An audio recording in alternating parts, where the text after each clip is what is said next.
You can hear me? Yeah. All right. I'm trying to get Mr. Mitch to join now. I can't. I'm here. How Yeah. you doing, man? Good afternoon. Hey, Hey, good afternoon.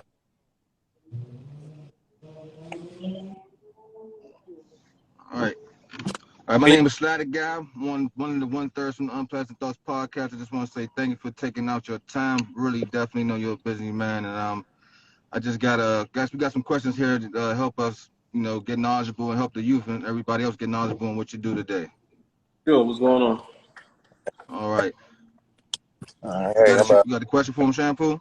um, yeah, I just want ask, I seen it say you went you are a cop and you retired and got into filmmaking.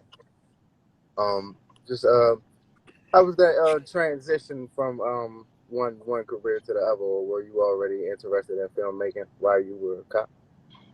No, I really wasn't into it at first. I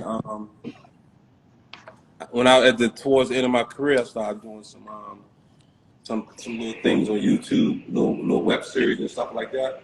And then when people started reaching out to me, that was in the industry in reference to doing some bigger things. That's when I started taking it real serious. At first, I wasn't taking it serious. I was just having fun on Facebook. And then someone had, told me that a lot of times it's quality over quantity. Because at first I was just interested in quantity, just putting a whole bunch of stuff out there and just letting it fly. But when I hooked up with, I don't know if y'all remember that movie called Pride that Terrence Howard was in years ago. It was like a swimming movie. Y'all guys Yeah. might be Yeah, young for that. yeah. No, I heard that one. Yeah, for sure. Yeah. Yeah, but the executive producer who did that movie hooked up with me, and we was in Baltimore. And back in 2012, I had invested some money with a guy, Antoine T. Money, and we had did a dirty cop show that I was putting on YouTube. We shot out Baltimore. It was a union project. And that's what really got me interested in the industry. And after that, I pumped my brakes and tried to learn as much as I could before I jumped back out there with my own thing when I did the Boss movies. Okay. A question to follow up on top of that was, did you take your experience from being a cop and put it in your movies, or take stories you've seen as a cop and then put it inside your movies as well? I mean, it goes hand in hand. But one thing about film, you want to keep it sort of like entertaining. So you don't want it to be as real as you want it to be real. Even though, like a lot of times I watch television, I see a lot of stuff that goes on with a lot of the police scenes, the detective scenes. I'd be like, man, that ain't real. That ain't real. But I have to remember that it's entertainment. So you don't really want it to be like it is in real life at times. So it's a big difference. And I don't want it to be as real, but it depends on what the scenes are. But at least, depending on the film, I want it to be authentic if it's something that's like if it's a true story. Okay. No question. My other question for you will be, like, the movies you make. I'm gonna do a little bit of research and stuff. You actually did things for BET. You was one of the first black cameramen to work with them on a specific thing. Was it? No, I didn't do anything with BET. No, I didn't do anything with BET at all. Not yet, anyway. Okay. You have worked with a couple of networks though, actually. No, what happened was when I had when I did my documentary 12 Years in Hell, a lot of different true crime networks started reaching out to me. Like I did Netflix, Starz, the A&E network, and then recently, which should be coming out real soon, NBC Dateline, and also the ID channel. So when I started putting out when I put my documentary out, then I created a YouTube page called Cop Stories, where I just sit in the chair and start telling some police experience things, and that's when they start calling. So, it's been, it's been pretty cool. That allowed me to work with the network, even not just in front of the camera, but also they allowed me to work with them behind the camera, which gives me the opportunity to learn more about film, so I can put it towards my projects. Okay. Yeah. I think I might have said. I think I might have been Netflix. That's what it was. Yeah, I was in a Netflix documentary called crack, cocaine, corruption, and conspiracy. Could you like Okay. name one of the biggest films or biggest networks you kind of work for at the time? I mean, they're the first ones that came out. That came out January. Hold on. Hello? That came out January. I'm on the call. That came out January of 2021. Okay. Can you tell us a little bit about your organization, Safehouse DC? Yeah, well, Safehouse Films DC is the profit side, the business side, and Safehouse DC is the nonprofit side. And we started Okay. Safehouse DC first, the nonprofit side, because I was approached by someone in the DC government asking me, could I teach film production to kids? So I started taking some classes to get my certification in that. So now through my nonprofit, we're able to teach film production, financial literacy, entrepreneurship, alternatives to violence, digital media, job readiness. You know, we're just able to do a whole bunch of different things in communities when, you know, people give us the opportunity. And then with that, we also did the profit side, which is Safehouse Films DC, which will allow me to help others, include myself, produce their film projects. Okay. Okay. So with that, you help. Like, how does that work? Do they like reach out to you with ideas, or how do you help others with their product Well, production? some people reach out, and when they reach out, you know, try to find out exactly what it is they want to do. Because a lot of people reach out, they really don't have a clue what they want to do. A lot of people reach out just have an idea, and when I try to, you know, get them to understand that, you know, being involved in film is more than just an idea. Because I thought the same thing. I thought if I have an idea, that's all it takes. Then I thought that if you just have a script, that's all it takes. But Okay. it's a lengthy process. It takes to put it together. And when it comes to film production, if you want it done the right way, you want to create some type of budget, because the person who you get to produce your film, for an example, somebody come to me and says, I want you to help me produce my film. Even though I know all the steps to get it done the right way, I have to hire people to work with me in order to accomplish your goals. I just can't tell people to come work with me, you know, for free. Because if you want your project done the right way, I want to hire people who can get it done for you the way you want it done. And that's the good thing about being a producer. You want to be able to learn how to satisfy your customers, opposed to, you know, like on YouTube, people just pick up the camera and just start following people around. With film production, it's 5 stages. You're talking about um, the creation part. You're talking about pre-production, production, post-production, distribution. There's different stages to it than just picking up a camera and pushing a button. And I didn't even know that until I started learning more about film production. There's a lot that goes into it. Yeah, I think some people believe that, like, I guess nowadays, when you just, I think most of the generation these days is actually think just picking up a camera and just recording something and or doing a skit is kind of they kind of equivalent, make that a movie, try to make it equal to making a movie, or say they done made a movie. But what you're saying, it's a lot more in depth. It's a lot more a teamwork, and just instead of just an idea and you're basically I'm good at writing books. Yeah, it's a lot to it, man. And don't get me wrong, a lot of people have been successful with what you described through social media, because a lot of people, they want to attract their audience through social media, which is not a bad thing, because you can blow up on social media, then you can jump to the next level. For an example, look what Country Wayne has done. Country Wayne has jumped out there on Facebook, YouTube, whatever, and built himself a name. But now Country Wayne just produced his first movie. So now he's doing it the right way. Now he's down in Atlanta, hooked up with one of the ladies up here has I think she has a deal with BET. But now he's learning and doing it the right way. There's nothing wrong with learning or doing it the way he's doing, because he was able to build an audience. That's what it's about, man. It's about, if you can build an audience, then you can make a name for yourself in the industry. And even though a lot of people in the industry, they don't like that. A lot of people I could tell a lot of people are pissed that people are becoming famous off the internet.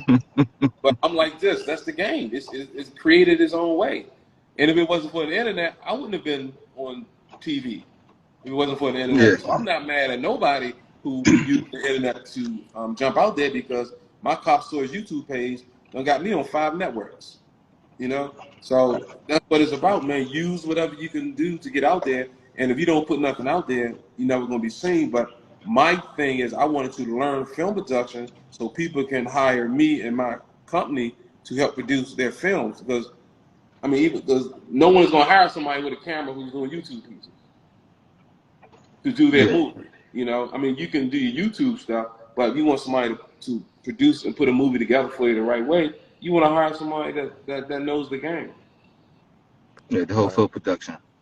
Yeah. So, sorry, I have a question to ask. So you made the transition from a cop to filmmaking, and I know with being a cop comes it's a really emotional job. It can be at times. And is it hard to kind of accurately convey that emotion you can bring from those kinds of stories into adaptations on film? Not for me, no. And I say that because even though I was a police officer, hold on. Louisa CK for dismissal. Louisa CK for dismissal immediately. Y'all gonna excuse about the leave school. Even though I was a police officer 29 years, I coached youth basketball and football in DC for over 35 years. So I was able to make the transition with no problem because I was a community, I would say a community plan person. It has nothing to do with the police department. I only have to be the police. I'm still Coach Mitch. So I was able to just transition Right. easily as far as dealing with people on the retirement side because everybody know me anyway. So it wasn't a problem for me. But I could see your question being difficult for some other people who really don't have any ties in the community or don't have a relationship with people in the community. But I have a great deal of relationship with people, whether I'm a cop or not. Some people didn't even believe I was a cop because I had such a good relationship in the community with people. And yeah, that's another point. I know our community, people of color, have notoriously had a strained relationship with law enforcement. Yeah, no doubt. So, with your company, is part of your, I guess, part of your mission in that kind of helping that relation? Yeah, and that's what. And like even when I do my nonprofit, I hire people from the community. I hired a couple of people who are returning citizens. And matter of fact, I just wrote a letter for a young man who just he's trying to get out now after 30 years for doing time for murder. And I just wrote a letter for him. And luckily, I know the judges that a lot of these guys are dealing with, and they know how I am. They know if I put my name on a letter for someone, it's because I really feel this person has changed. So I do things like that when I know people have made a change in their lives. So the young man about to get out after 30 years, we already been talking on the phone the past 6, 7, 8 months about some of the things we're going to do in the community together through film to help him reach some of the guys that's out here because he's very popular, and by me being much older than him, he can help me get to some of the young people I need to get to as well because I have a great rapport with people, but I also don't want to forget where I came from. I mean, I grew up in Butler Garden, the Southeast. I lived over there until I was 12 years old. I went to Cardozo, I went to Lincoln Junior High, I went to UDC. So everything I've done is right here in DC, so I don't let what I've done on the police department, and I was a homicide detective for 23 years. I know just as many suspects as I know, victims, So, but that doesn't change who I am. But with my profit and nonprofit companies, we want to stay community based, and when we do things, we bring people on from the communities who are trying to get a step forward. Okay. And I want to ask, as far as when it comes to the movies, do you have like a preference as far as like I know you do documentaries or just like a straight narrative film? I like script movies better. Like my favorite shows on television are shows like Power, the Power series. I like Snowfall. I like urban flavored series because they're relatable. Everybody think they're easy to do because people think they're hood, but they're not hood. And no, seriously, every actor, seriously. every actor can't play them roles. Yeah. You know, every actor can't play a guy from around the way. Every actor cannot do that. You know, so I like those kind of movies. I like comedy. I'm just not really into a lot of the love and relationship, all that kind of. Even though I can write any kind of script, but one thing I learned was when I met the one executives from TV One, I got to the table at TV One to present one of my projects. She said, Mitch, you have to first thing you look at, which a lot of people don't understand, is when you look at networks, you have to look at their audience. You have to look at who they. She told me their audience was 35 to 60 women, black women of color. And I was like, oh shit. So if I want to get on TV One, I got to produce something that their audience is going to look at. And that's when she didn't want to encourage me to do stuff based on my experience as being a homicide detective for so many years. She said, Mitch, if you do something based on your experience, I guarantee you'll be on television. And that's what happened when I started working on my documentary. Is it difficult to get a network to get one of your pitches across? Say it again. Is it difficult to get in front of a network to get pitches across? Yeah, it's all about relationships. And then, like I was trying to teach some young guys the other day about how to do a film deck. They had no idea what I was talking about.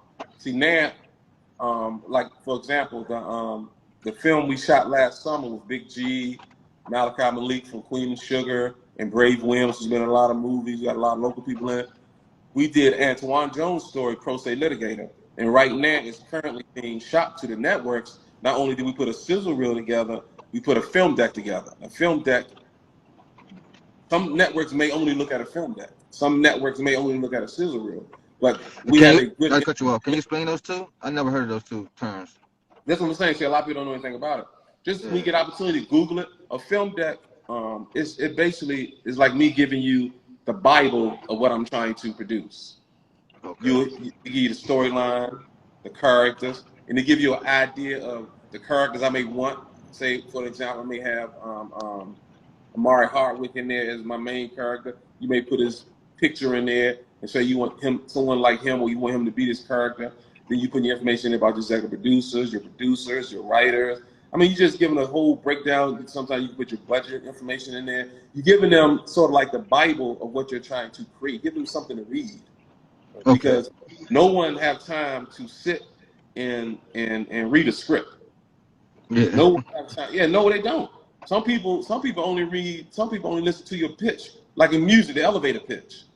Yeah. You know. Yeah. Sometimes you may have only 30 seconds to impress someone. You know. Y'all heard that before? Like you got like 15 to 30 seconds to impress somebody. Somebody know 15 to 30 seconds they want it or not. Exactly. So that's why it's very important that you're able to present yourself in the different manners that networks look at things. Some may look at certain things, some may not look at certain things. But the thing about it is, you just want to be able to build relationships. Now, I done met someone with Starz. I done met one of the big executives with Sony. I met this guy named who, I don't know if you ever heard of the comedy called Schitt's Creek. Last year they won like 9 Emmys. He's local. I met him, so he's gonna put me in front of a lot of people. The key with all this stuff is relationships, because for example, if I get on, I'm gonna put on people who help me. Yeah. It's about relationships. Like even with all the networks I film with, they fly here to DC to film me, and then the people who work with them are coming from 4 or 5 different other cities. I'm like, hold on for a minute. They say, yeah, that's how we do it. We bring in the people we work with. They from everyone's a contractor. So everybody's coming from different places. I'm thinking, hold on for me. I'm thinking, because it's such and such a production, I'm thinking all of them work for that production company. Everybody's a contractor. It's like last year we filmed Antoine Jones' story. Even though Safehouse Films DC had the film contract, I contracted other people to help me do it, because I learned that by working with the networks. So it's all about relationships. And that's why I tell people, stop burning bridges so much, man. That's why when I work with young people, I be like, y'all bullying this nerd over here. Y'all gonna be in front of that nerd for a job interview in 10 years. Yeah. I just want to teach the young. Those kind of people you want to be friends with. They're gonna own something one day. They're gonna be bosses. So that's what it's all about. It's this how people get on television. That's why you see a lot of things on television. You be like, man, that one. You may not like it, but the person who produced it is friends with someone who may be friends with someone on that network. It's about relationship. That's why now I'm in a business now of just not creating no enemies. I don't care who it is. I'm trying to be nice. I'm trying to be friendly with everyone, even though I've always been like that anyway. But I'm just not trying to create any enemies. I don't want to burn no bridges. All this hood mentality of beefing and not liking a person. Same person who you don't like this week may end up could be an executive for a network the next week. Yeah. So that's why you have to be mindful of how you treat people, man. I always heard don't And take what things personal. I was It's gonna say, business, bro. If you trying to eat, you better stick on the business side and leave that personal side alone.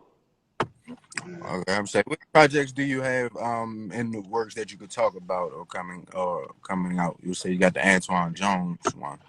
Yeah, we Then still working on the Antoine Jones project, and recently I started doing pre-production on some stuff for Steve Francis, which everybody know who he is, and also I'm gonna do something with Big G. So both of them reached out to me, and they can call me anytime to work on something because I've been knowing them since they were babies, since they were little boys. So now since I'm in the film production, and then both of them want to get stories out there, they contact me to make sure it's done, the right way. So, working with them two and helping a couple other people write their scripts. okay, I feel like it's kind yeah, of a special thing, like you said, keeping relations and also watching people in the community and also staying true in your community that you get a chance to watch the people grow up and be successful in the same environment that you made it out of too. I feel like that's a nice blessing to even see and actually watch. Yeah. You have to because like even right now for me, I'm 58 years old. I'm like, in a position where like I'm meeting a lot of young dudes now who are monsters with the camera. I'm old motherfucker. Man, look, they good with the cameras. Oh my God, it's just that the way technology is today, these young people are just picking stuff up. It takes me forever to learn something. I'm gonna learn it, but it might take me 6 months to learn it. They can learn it in a week. Yeah. So I met a lot of good young people and I hired them when we did the Antoine Jones project. I met some young people who were hired and brought on because I saw some of the work they were doing. I was like, oh wow. So now that's what I'm interested in doing is that when I start getting these contracts, I want to reach out to some of these young guys, man, and ladies who are just shocked because people are not giving them opportunities. And I yeah. want to give them opportunities because, like I said, it's all about relationships. I'm not going to be here forever. It's all about relationships. How do you go about discovering those people? Do you like just check on media or different YouTube thing like that? They just reached out to me. They reached Okay, out to me. And they reached that's out to gonna be my me. next And question. said, can I do an intern on your next project? Can I volunteer to work on your project? Can I come and help you? Can I come and set and watch? Can I come and do this? Because a lot of them do music videos or a lot of them do YouTube videos, but they didn't know the steps and when it comes to the film production. So instead of me just bringing them on for free, when I was able to get a contract where I can pay people, I said, once y'all just come and get down, I can pay y'all. So that's how I was able to meet some of the young guys who I felt as though were pretty sharp. Okay, so you just saying if they they interested in those things, you are reachable. You are okay. I'm That's reachable. I'm very reachable, and if I have a spot, I'll bring them on. Like even right now, some people they said, Mitch, next time you film, I don't care what it is, please, let me know because I wanna learn. And these young people who are, it's like this: the music videos that they are making, I can't make. I'm Okay. lost. I am lost. I don't know how they do all that camera movement and follow. Man, I get All tired that. of yeah, man. That's why people don't call me for music videos. They know I ain't with all that. But if you want your film produced, done the right way, with all the different stages of what film production is, that I can help you with. And I think that's why Steve Francis, that's why Big G, that's why they reached out to me. They're doing other things with other people based on what they like with what they're doing. But when it comes to the production of film, I think they reach out to me because they know I've learned more about it as I've been going. yeah. I think even if you are going, even if you do the other route with the YouTube, it's still also it would be vital to know both ways. I mean, Yeah, especially production part, even if that's no not doubt. it's vital to know it. I believe. No doubt. Because like with my Cop Stories YouTube page, it's me sitting in the chair telling stories. That's it. But 5 networks saw that and were like, oh, ooh, this dude telling some serious stories. Let's Some get him. stories. Yeah, I was checking it out about your Yeah. about your first case. Yeah, they love that stuff. And I didn't know, and I only did it because I was bored during the pandemic. When the pandemic first started, I was bored, couldn't go nowhere. So I'm like, man, I got ADHD, man. I'm like the kids, man. I can't sit in the house. So I get in front of the camera, start telling stories. And I started telling stories. Next thing you know, my phone started ringing. I started emails. Got to put my contact information on there. And they like, oh, wow, you doing this, you doing that. Can we? And I've been meeting some wonderful people in the industry off that YouTube. I only got 1,700 subscribers. I think the largest video, which is the documentary, only got like 43,000 views. But I met the 5 right people. Sometimes all it takes is you to meet one person. And then I done had 3 auditions for my own television show. I just recently did an audition for I think the ID with the A&E channel. I can't remember who she was from. I just recently did an audition where they trying to put a scissor reel together and want me in a scissor reel. So, you know, it's giving me an opportunity, just giving me opportunity just to jump out there. And now when them true crime shows want a DC case, they call me. They said, Mitch, we need a case of, say, of an athlete that was murdered. I said, oh, hold on for a minute. I'll get on the telephone, call somebody. Hey, dude, you trying to be on TV? Or, you know, if it's a young lady, whoever. I said, look, call this person. They're going to film one of your cases. And that's it's about building relationships, man. But with that, I won't call somebody who's an asshole to me years ago. You know what I'm saying? If you're an asshole to me, I'm not going to call you. That's why I'm saying that's why it's very important to be positive with everybody. Because when people get in a position to do things for you, you know, if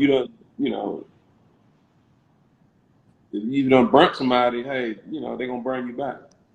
Yeah. So my thing is, you've been doing this for years, obviously. So to me, I feel like the community know you're a vet. Like anybody who work with you know you're a vet. They come to you for the great work. My thing is, as a person who grew up in the area, never knew we even had these type of production and these teams, or even as now, I had to do some research to figure out, oh, it's actually people in the city, in the community who actually put in work and who do travel and bring in-house and out-house production where they go. But it's like having the opportunity so close, you don't know where to go at to go get it. So now you just kind of lost. Yeah, and the thing about it, what you just said, 5 years ago, I felt the same way. 6, 7 years ago, I felt the same way. I didn't think anyone was doing anything because I didn't know. So I'm like, hold on, I'm gonna go. Even when the lady called me to come to Baltimore, I was going to Baltimore every weekend working with them, and I was like, damn, they really doing film production stuff. So, and here locally, you just don't know if you don't get out there and really try to, research or like I always try to tell people, the best way to get noticed is by jumping out there. Okay. If you don't jump out there, you can be the funniest person, you can be the best singer, you can be the best dancer, but if we can't see it, can't nobody see it, ain't nobody gonna know it. So I said, you know what? Hell with that. Everybody knew me from investigating homicides for all these years. God damn, I'm gonna make sure they know I'm doing film production. So that's why I created my web. A lot of people don't create websites. They don't create no business. When I pay people, we have to do the 1099, the taxes, we have to do all that stuff. So people don't want to do things a legit way. They just want to do it the quick way. And everybody don't get discovered the quick way. You know, because once somebody like Country Wayne get on and get 400,000 views, whatever, everybody not gonna get that because he done crushed it all. You know, he done crushed it. So it's almost like whoever's out there first is gonna get it. Okay. And that's what happened with a lot of the the YouTube stuff. But I tell people, man, don't get discouraged. But I was just in a position where I didn't want to depend on making money off social media. I don't get nothing from social media. I don't want to depend on social media. I don't want social media to be my bread and butter. I want to learn the industry because I want to be able to have my business be hired to help people create films. I want the government to call me and give me contracts to help teach kids how to produce films, digital media, and all that other stuff. So I wanted to work the smart way. I'm too goddamn old to be running around on YouTube trying to get some goddamn views, you know? Pull the camera out. Get it right here. But I'm telling you, if I was 25, if I was in my 20s, man, I'd be on that motherfucker every day dancing and, man, I'd be on that motherfucker. I'll be having fun. I'm too You'll old make for sure your face is known out there. Get I your just face want my name card. to get out there through. I want my name to get out there and build credibility through projects, through people, and through the community. Okay, That's I what was gonna. I Do got you time have for all that other stuff. a Okay. project? Say it again. Do you have a dream project, like something that you want to get done, like even if no matter how long it takes? I think if I had a dream project, is to be a writer for a series. There's I love behind the camera, but that ain't my future goal because I know there's a lot of people who are way better than me behind the camera. People who are younger, better than me behind the camera. So my ideal dream project for me to be a producer and a writer for a television series, and in that series, everybody's working behind the camera is nothing but a bunch of young, talented people from DC. okay. DC, PG, Yeah. Montgomery County, Northern Virginia. There's a bunch of local young cats who just can just straight out do it. And I just want to be the producer and the writer. I don't even care what the story's about. I just want to be behind the scenes because I love writing. And I love writing more than anything. Writing is for me is relaxing, Yeah. and that's why I like doing a lot of film production stuff because it keeps me busy. It keeps me like when we film on set, man. We out there 10 hours a day. Out there, and it's fun. It's almost like therapy, man, and it's positive, and you're creating something, and that's what it's about. But that's my goal is to be a writer and a producer for a television show where everybody on the production team is from this area. That's my ideal goal. I feel like that's dope. I feel like most cities got that. Most cities got like a team that you It's a clique. associate people with. It's a Yeah, clique. yeah, If that man coming, his man coming, that man coming with him. it's a So clique, and that's what it's about, man. Because I know there's a lot of talent. There's a lot of talent in DC in front of the camera and behind the camera. It's just that there's no opportunity. That's why, I hope people take advantage of like these Roku channels now. But now you can get on Roku and stream on Apple, Roku, Amazon. You can stream, and people with these companies are opening up outlets for people. Like right now, my movie Boss. Let me tell you something. When I made my first movie Boss, first of all, I wrote the script as a 15-minute short film. I had no damn idea it was going to be a movie. I had no idea it was going to be the first movie to ever play at the Howard Theater. I had no idea I was going to be on Fox 5. I had no idea that people from the industry were calling me. People were inviting me to sit at tables. Here it is. I'm going to meetings with production companies about projects, about this, about that. And I ain't gonna lie to you. This is like 2015, and I'm sitting in these meetings. I'm googling some of the words I'm googling some of the things they're talking about during the meetings. I don't know what the hell they're talking about. I wasn't ready. I wasn't ready to jump out there. So what I did was that's when I pumped my brakes and said, you know what? I gotta learn this shit. So what I did, what a lot of people don't know, you can go to DC. You heard of DC TV? DC. yeah, I heard it. Yeah. Yeah. You go to DC TV, register to take class. Each class is 8 weeks long. They got production, script writing, editing, cinematography. They got all the different classes you can take to learn film production for like 8 weeks for like about $140, $50 a piece for each class. That's cheaper than college. So I went there and got my certification. So when I got my certification, that allowed me to teach it to other. That's why I get money to teach it to kids. So I said, I'm gonna learn this game. So man, when I sit at the table, man, recently I done sat down with Starz. I done sat down with Sony. So now I'm in these meetings talking to people. Me and Steve Frank, we talking to the people in Vancouver production company, which has something to do with LeBron James company. They're involved. So now I can get on the phone with people. Now I can have these conversations. Well, years ago I was Googling. I'm like, hold on, what's that? They didn't see what I was doing. I had my back, so I was Googling words. I ain't know none of that stuff, man. But I learned it. But yeah, I feel like you got in the game to get that terminology. Exactly. Because they asked me questions, and I'm like, huh? Okay. But I had an entertainment lawyer with me, and he thought I knew everything. When that meeting was over, I said, man, I don't know what the hell they was in there talking about. But I was honest with him. I said, man, I have no idea what they're talking about. But that's when I felt embarrassed. And I said, let me learn this game. So while some people may have advanced locally in doing that stuff, I said, you know what? I'm not ready. I don't want to jump out there not knowing what I'm talking about. You know, I don't want to do this. So now, even when I film with the TV crews for this true crime stuff, we're talking, I'm listening, I'm having conversations with them. Now I can understand everything that they're saying. But at first, man, it was funny to me because I was lost. Yeah, it's like somebody speaking a different language. You just saying it. Yep. All I knew, that way. I was agreeing with everything. All I knew they weren't in there saying they was gonna do something to me negative. So I was like, yeah. I had, man, I'm telling you, this is why it's best to learn the game, learn the terminology. Like for an example, I had no idea. One of the ones about film production, when I talk to a lot of young people about it, is the rule of third. You ever heard of that? I heard it used for different things, but not in film. Rule of third. That's what I'm saying. Rule of third is basically how you position the camera when you're filming. If you notice, which is something I did not pay any attention to, when you notice television, when you notice the actors, they're always on one side of the camera, either this side or that side. Yeah. I never paid any attention. No one is never in the center. No one is never in the center. There's normally here or there. Then headspace is important. You don't see a lot of this. Why? Because you don't want people paying attention to all that stuff up there. You want it like this. You want to cut everything off, make it real simple. Just little small stuff like that. I didn't know when I did my first movie. I think my second one either. I ain't know none of that stuff. I'm saying, like, I'm filming everything, everybody in the middle like this. I didn't know none of that stuff. See, that's funny. Important.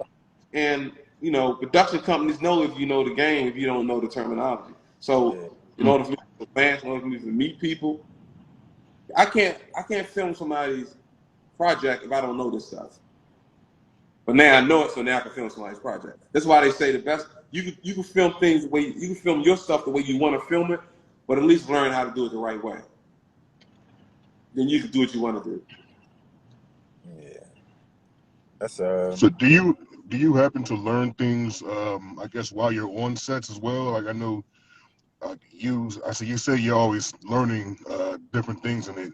So do you get to like work with more experienced producers and filmmakers like that? So on the set, you can also get to learn new things, so you can incorporate those into your next projects. Yeah, then like I just mentioned, when I worked with the 5 networks that I filmed with over the last year, when they called me to ask me to be on their show, my thing was, I'm not going to be on your show if I can't be with you the whole time while you're in DC.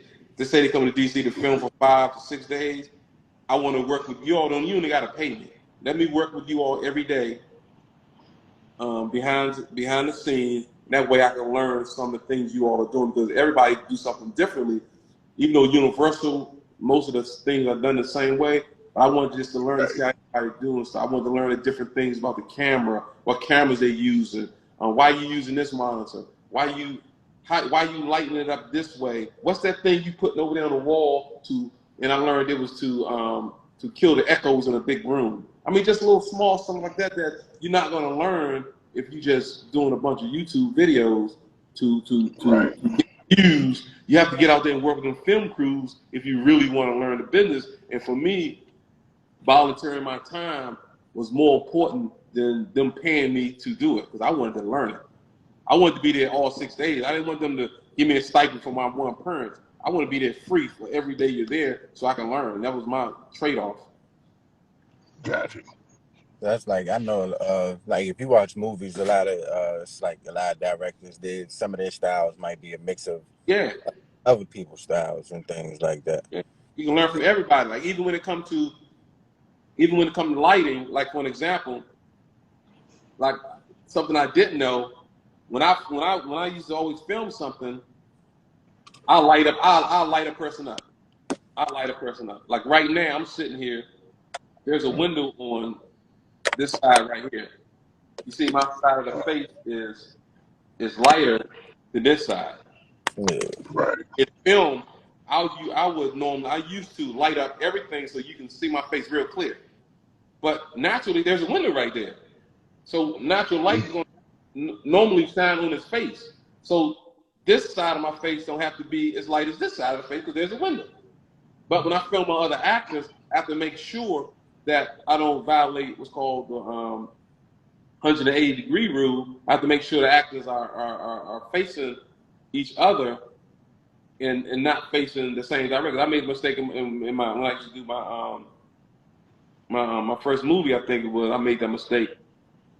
When people are talking to each other, you want them facing each other. I had my people facing the same direction and they talking to each other.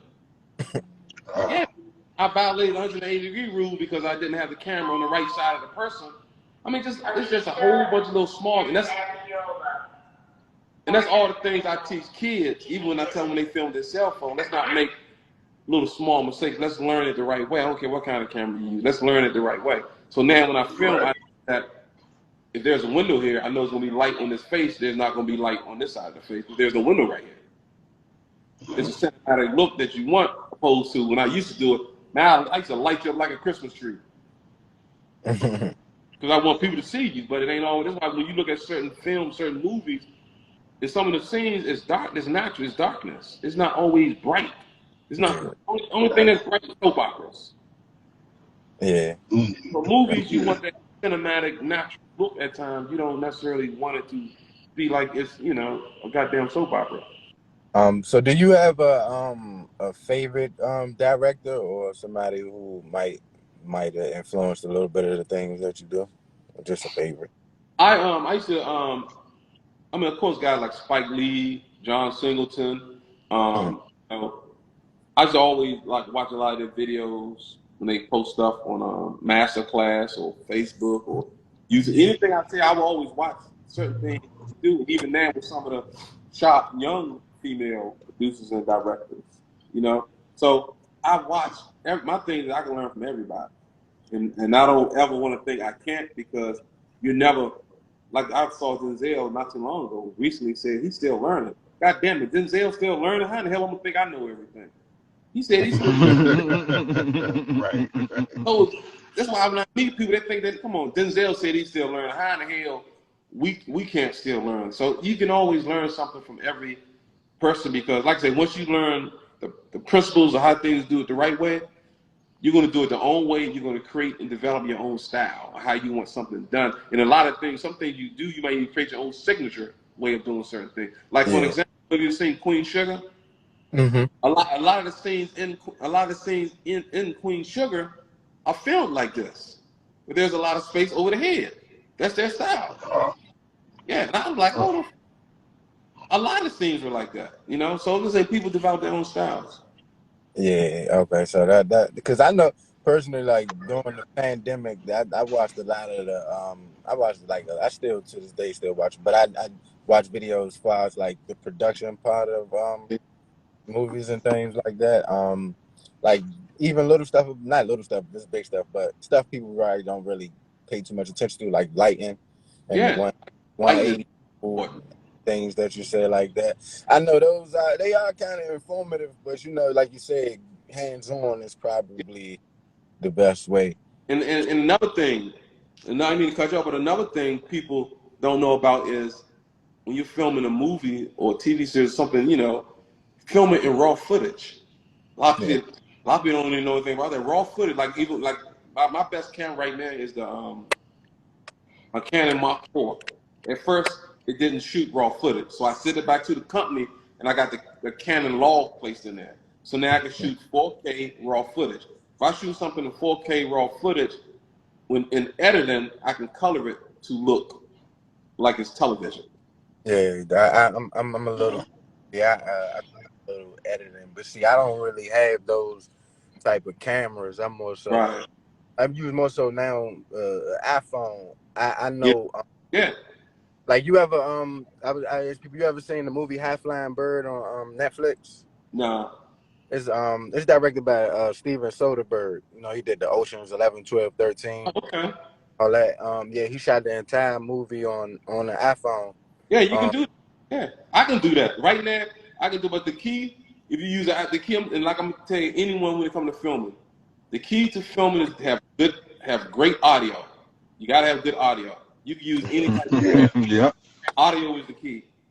See, and the thing that he said about the iPhone is the app I had to download, the Filmic Pro, because he was saying because with the native iPhone camera you can't change things, I guess, like the ISO and things like that. Right.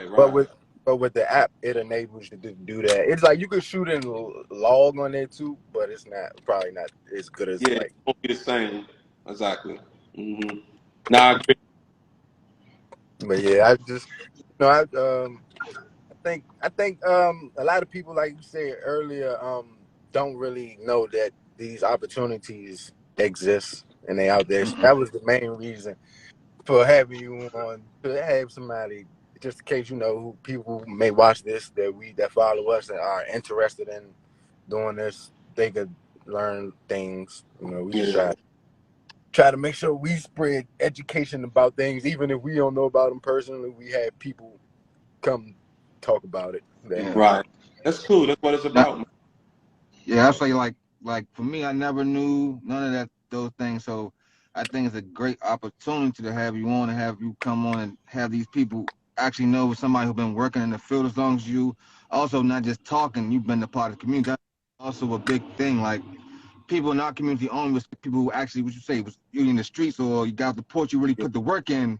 You ain't just talking from the side of your mouth because you got an opinion. You actually got, went through the trials and tribulations to become who you are today.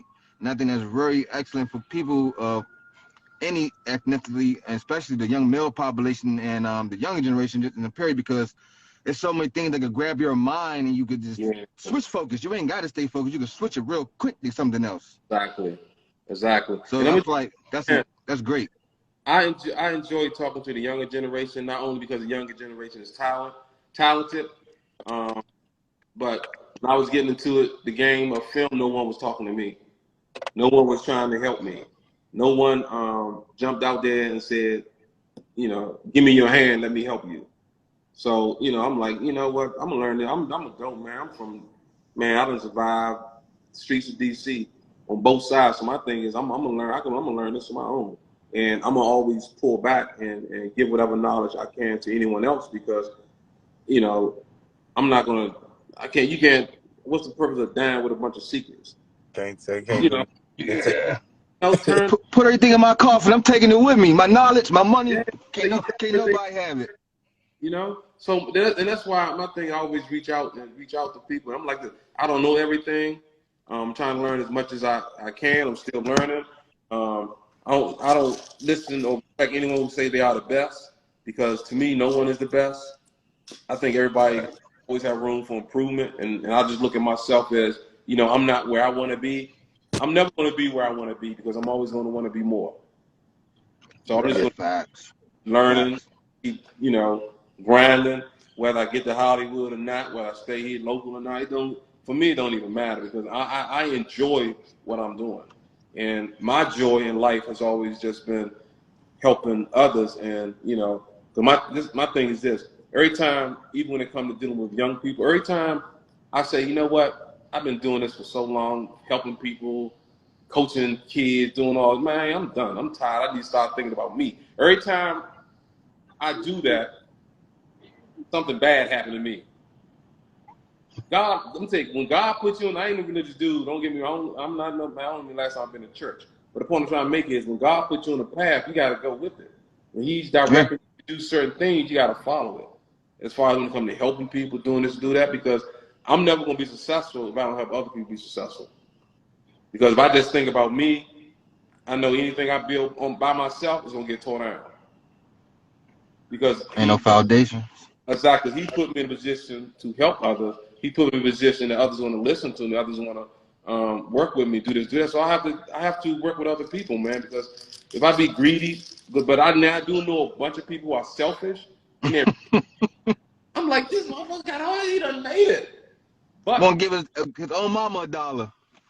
But God didn't set that path for them to be that way, working with other people. So I don't hate on nobody. I just have to follow the path that He set forth for me, and for me is helping others.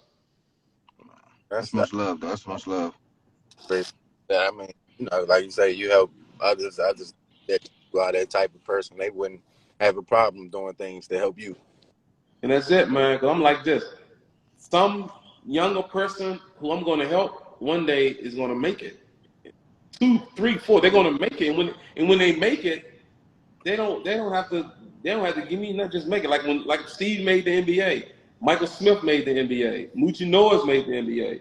Big G's is rocking and rolling outside of goals on the film stuff. When them dudes made it, and I had all of them when they were kids, all they knew that I wanted for them to do was to give back to others. They can't look me in the face if they don't give back to others. Because I gave back to them, so to make me happy and make me proud, give back to others. And that's what they do. And that's why I'm proud of them. I don't care about the money they have, the fame they got. As long as their foundations and their nonprofits, the work they're doing is helping other people, to me, that's all I ask them to do. That's much respect. You got anything else on shit? So with your company, I know you said you help them a lot of the things with behind the camera work. Now, do you also provide anything for people in front of the cameras? Man, I don't know nothing about acting. I'm so terrible. I can't. Look, I done had the opportunity to be in a couple of shows myself, but I done told people I can't remember my own script. I'm not an acting. I was in this play with I don't know if y'all know Michael. What's that guy's name? Michael. Oh my God, the black dude, Arthur. Oh my God, always running his mouth. Oh my God, I can't think of his name. I was Michael Dixon. Play with him. Fuck, I can't remember his name. Dyson. Michael Dyson. He got the curly hair, the glasses. Yeah, he like Heavy D a little bit. Yeah, I was in a play with him, and they came to DC called the V-Day play, and they wanted a detective, so they reached out to the police department. The police department sent me, so I go in that joint, and man, it was horrible, man. It took me it was doing monologues. I couldn't remember none of that stuff. So the day before we did the performance, it was a 3-day performance. The day before we did the performance, Michael something Dyson, I forgot his name. He said, "Look, man, just be yourself, man." He said, "Act like you on a homicide scene. Act like you testify. Act like you talking to somebody from the hood. Just be yourself." Because I couldn't get that shit right to save my life. I couldn't remember none of the lines. But I took his stuff and I went in there and crushed it. And I'm like, wow. But it took me forever to learn it. So that's when right then and there I said, if I can't get on there and talk about stuff that I know, true stuff, don't give me nothing to remember. You give me something to remember, you wasting your time. Man, that's not my route. I ain't remember nothing, man. I can't do it. Even when we film, when I write scripts, I don't know when to say cut because I can't remember what I wrote. Yeah. Oh, you waiting on the actor to go, hey, it's over. All right, everybody looking at me. I'm looking at them. I said, oh, cut. And I just can't. Even my books. When I wrote my first books 10 years ago, I was going to book club meetings. People ask me questions. I used to be like, "What do you think?" I don't remember the damn story. That's just a gift that I had when I write. I can't remember what I wrote, but I can sit here. I can write a book right there in front of you. I can write a script in front of you. I just can't remember everything that I wrote. And to me, it's a blessing. It's not a curse. It's a blessing. This is just my style. I don't remember what I wrote, and I don't have a problem. Some people. That's how I am. Some people say they make their greatest things in life from freestyling. Either freestyling the art, freestyling the rapping, freestyling. Yeah. They just do their own thing and get great at it. I'm right. Like I can write comedy, but I can't do stand-up. So how long does it usually take you to write a script on average? It all depends on the thought. Your thought process. Like for an example, I could probably write a movie involving crime, police, community, because I know that stuff. I could probably knock that out in a week. 120-page script in a week. I could write this. Yeah, I mean, because I know that stuff. I know, but something I have to do research on. Say if I have to sit with somebody, get to know somebody, get the feel for the character, get to do this, get to do that. It'll take a little longer because when you're writing the script, you want to bring these characters to life and that story so the actors can understand what you're trying to get across to them. But when it comes to the stuff I'm very familiar with, the crime, drama, street stuff like that, I can do better. But even with some of the street stuff and stuff I don't know, I may call the guy and be like, "Hey, dude, don't laugh at me, but how much an ounce costs? How much?" You say make it more realistic. I ain't never damn drugs in my life. Never been. So I would reach out to dudes that I know that know the game and ask them certain things. Prices change. Yeah.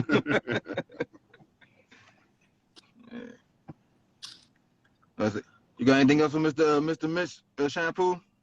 No, good, man. But you know, there's one project that I hope it really hope they turn this into a television series. I was in a documentary called, I don't know if y'all seen it, called Finding Kendrick Johnson. It's on Starz, it's on Amazon, it's on Hulu, it's on a whole bunch of different things. But in 2015, I was picked by the U.S. Attorney Eric Holey at the time to go down to Georgia and invest. My last year as a detective, matter of fact, to investigate the death of a young black kid who